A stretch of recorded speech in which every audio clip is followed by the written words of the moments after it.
देखिए अगर तो रेट हाइक हुआ तो मुझे लग रहा है कि एक बार के लिए तो नी जर्क रिएक्शन आएगा, लेकिन मुझे नहीं लगता कि वो मार्केट के लिए डिसाइसिव फैक्टर होगा।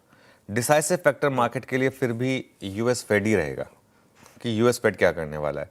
लेकिन फिर भी एक बार के लिए एक आपके पास एक इरिटेंट तो है, 8:30 बजे वो बैंक ऑफ जापान का जो डिसीजन आएगा, इसके लिए मैं एक चीज़ बताऊँ ना, हमारे लिए सबसे अच्छी चीज़ पता है क्या है? वो जब डिसीजन आएगा हमारी मार्केट तब तक खुली नहीं होगी। गिफ्ट निफ्टी रिएक्ट कर देगा, एशियन मार्केट रिएक्ट कर देंगी, यूएस फ्यूचर्स रिएक्ट कर देंगे, हमारे पास एक रिएक्शन होगा, उसके बाद हम उस पर एक आराम से एक सदी हुई कॉल ले पाएंगे। तो इसके लिए हमको उसको बहुत ज़्यादा प्रीएम्प्ट करने की ज़रूरत नहीं है। मैं उस डिसीजन चाहे वो ईदर वे हो, उसके अलावा मैं आपसे मार्केट के बारे में बात करूंगा।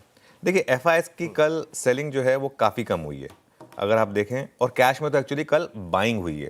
और ये मुझे नहीं लगता कि कल कोई बहुत ज़्यादा ऐसी कोई बड़ी ब्लॉक डील है जिसकी वजह से नंबर्स इन्फ्लुएंस हुए हैं। और अगर आप कैश, इंडेक्स फ्यूचर और स्टॉक फ्यूचर्स इन तीनों को मिला दें तो ठीक ठाक बाइंग का आंकड़ा है कल एफआईएस की तरफ से। और अगर एफआईएस की कैश में सेलिंग कम होती है, कैश में, तो मुझे लग रहा है कि मार्केट पर जो थोड़ा सा प्रेशर है वो थोड़ा सा कम होगा जो पिछले कुछ दिनों से चला आ रहा था लगातार। अब देखिए निफ्टी ने कल सीरीज के लो को बचाया और ठीक ठाक क्लोज दिया। क्लोज एकदम डे हाई पर नहीं हुआ, एक्चुअली डे हाई और डे लो के बीचों बीच हुआ, लेकिन ठीक है। अब मार्केट में कॉन्फिडेंस की कमी है तो इसके लिए जो रिकवरी वाले ट्रेडर्स हैं वो ऑब्वियसली अपनी पोजीशन को घर नहीं लेकर गए, उन्होंने स्क्वायर ऑफ कर लिया। लेकिन मैं एक चीज़ कहूँगा, इन स्तरों पर अब मिड कैप और स्मॉल कैप पर फोकस करें आप थोड़ा सा, क्योंकि यहाँ पर भी कल डे लो से अच्छी रिकवरी हुई। एडवांस डिक्लाइन देखें आप, कल सुबह एक बार के लिए तो काफ़ी ख़राब था एडवांस डिक्लाइन, वो गैप बहुत ज़बरदस्त हो गया था। वो एडवांस डिक्लाइन की लाइन दिखाइएगा एक बार, और उसके बाद देखिए आप बंद होते मतलब बीच में एक अच्छी खासी रिकवरी आई, टुवर्ड्स एंड वापस वो थोड़ा ख़राब हुआ लेकिन उतना नहीं जितना कि 915 या 920 पर था।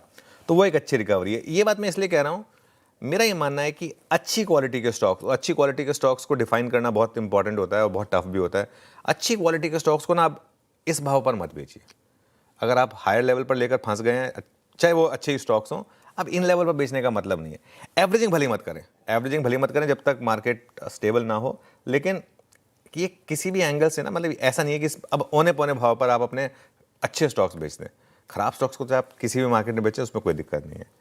अच्छा, एक और चीज़, ये किसी भी एंगल से खराब बाजार नहीं है। अगर खराब बाजार होता है तो कुछ नहीं चलता। कल फॉर एग्जांपल मैं आपको एक स्टॉक दिखाता हूँ, एचडीएफसी एएमसी। एक बार इंटरडे देखिए कल एचडीएफसी एएमसी का क्या शानदार मूव है, और लॉजिक के साथ इस मूव को हमने कल सुबह एक्सप्लेन किया था कि क्यों ये स्टॉक ऑफ द डे हो सकता है। तो इस बाजार में बस हो क्या रहा है, थोड़ी आपको मेहनत ज़्यादा करनी पड़ रही है। हमारी आदत ये हो गई थी कि कुछ भी कोई भी स्टॉक बोले या कोई भी स्टॉक चुने वो चल जाता था।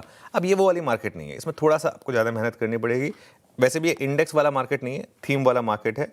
कल दो थीम थी, दोनों आइडेंटिफाई हुई थी, कैपिटल मार्केट और आईटी। इन पर अच्छे मूव्स आए। आज क्या थीम होगी, मैं प्राइमा फेसी मेटल्स की बात कर रहा हूँ, लेकिन बीओजे का एक बार फैसला आ जाए उसके बाद उसको रिविजिट करेंगे कि आज की कौन सी थीम चल सकती है। लेकिन आपको बेसिकली मार्केट में थीम्स ढूंढनी है। इंडेक्स पे देखिए वीरू जरूरी नहीं, डॉक्टर ने नहीं कहा है कि हर स्विंग आपको पकड़नी है, और ना ही हम कोशिश करेंगे। ठीक है, ये थोड़ा टफ फेस चल रहा है इंडेक्स पर, उसको कुछ समय के लिए भले ही छोड़ दें। जी हाँ, तो ये है महत्वपूर्ण कि पहले अभी हम देखना पड़ेगा कि बैंक ऑफ जापान का निर्णय क्या आता है ब्याज दरों को लेकर। लेकिन मोर और लेस अगर सिर्फ ये सेंस करना हो कि सेक्टर टू वॉच क्या रहेगा, तो एक वो मेटल स्पेस हो सकता है।